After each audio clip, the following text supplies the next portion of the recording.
Thursday Night Football got us tipped off. Thanks for the wave there. We needed it. Swagoo's not here. We got to get it from Somebody our had to seat. do it. Yeah. Thank you for doing it. I was going to do it, but it would have looked bad. All right, first quarter is where we pick it up. The Commanders are with the ball here, and Jayden Daniels connects with Austin Ekeler. He gains 34 on the play, Dan. Yeah, this was a really nice job, and obviously a plan for Washington. Two backs on the field. You're trying to stretch the defense horizontally. It got them in a little bit of a rhythm, then Brian Robinson finds a way to punch it in. So Commanders lead 7-0 early in this one. Let's go all the way to the fourth quarter. Eagles trailing 10-6. Jalen Hurts scrambles, just barely gets the first down. Dan, that kept the Eagles drive alive. Yeah, this is a huge play. You're down 4 driving, and it keeps that drive alive to your point. Then they got the run game going a little bit of a wham trap downhill. It allowed them to finally have a chance at that tush push for a touchdown. Eagles up 12-10 after a missed extra point. So, ensuing Commanders drive, fourth down. Daniels tries to run it for the first down, but he is stopped. So, a turnover on downs and a big stand-up by that Eagles defense that really has turned out to be great this season. Next Eagles possession, Hurts to Saquon Barkley. Dan, he's been on fire. Yeah, Lane Johnson put his hand up right when he got the football, knowing it's split flow. No one's going to catch Saquon. Unbelievable run. Very next Commanders play, Daniels looking for Noah Brown, but Reed Blankenship has other plans. He intercepts it. It's Blankenship's third pick this season and able to make that happen the next Eagles drive. Barkley takes the handoff to the house. Eagles win 26-18, and my goodness, Saquon took that one on his shoulders toward the latter part of the game. Since their bye week in week 5, the Eagles have reeled off 6 straight wins, winning by an average of 15 points per game. They've averaged just a tick under 200 yards per game on the ground, while Saquon Barkley has led the NFL with 137.8 scrimmage yards per game over that span. Don't look now, but Saquon maybe should be in that MVP conversation. RC, what impressed you most about last night's win for the Eagles?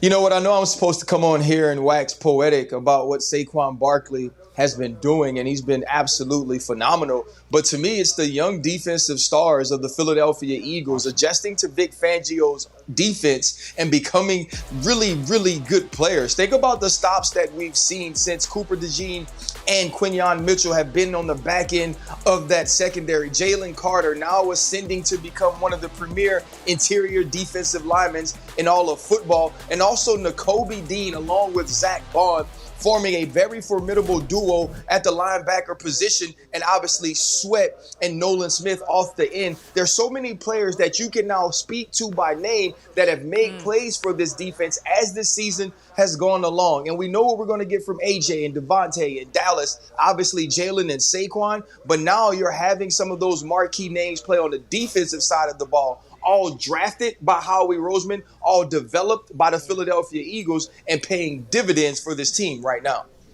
Guys, I think it's worth taking a beat to remember at the end of last season how bad this defense looked, how poorly they were playing, missing tackles, busting coverages, and to contrast that with what we saw last night, what we've been seeing now for several weeks. In fact, over the last 6 weeks, this defense is holding opposing offenses to less than 4 yards per play, which is the best in the NFL. And I think people thought, well, it's about the opponents. They had the Bengals in there, but mostly inferior offenses. And I think we saw last night, no, this is not just about the quality of the opponents. It's about the play of all of the young stars that Ryan just mentioned. Something that struck me too, watching them guys last night, is just how well coached they look. And this is a credit to Vic Fangio. This Commanders offense gives you a lot to look at. And the way, in response particularly to motion, they were passing off responsibilities, communicating in their zone coverage. It's just really, really impressive coaching job from Vic Fangio. Watching last night, I forgot how great of executive Howie Roseman is. And you could put him at the very top of the list for executive of the year. If you go back to the 2022 Super Bowl and just think of some of the people that they have acquired on that roster since that moment, they're all big-time players. I mean, obviously Saquon, Mekhi Becton starting at guard for them. Jalen Carter, one of the best defensive tackles in ball. Zach Bond, one of the best inside linebackers in ball. Nolan Smith gets a sack basically every game. Quinyon Mitchell's become a shutdown corner. It certainly feels like. Cooper DeJean somehow has become one of the better nickels. Guys, that doesn't even include in 2022, they also acquired Jordan Davis in the draft, Cam Jurgens in the draft, Nakobe Dean in the draft, and they traded for A.J. Brown. I mean, that was my thing watching last night.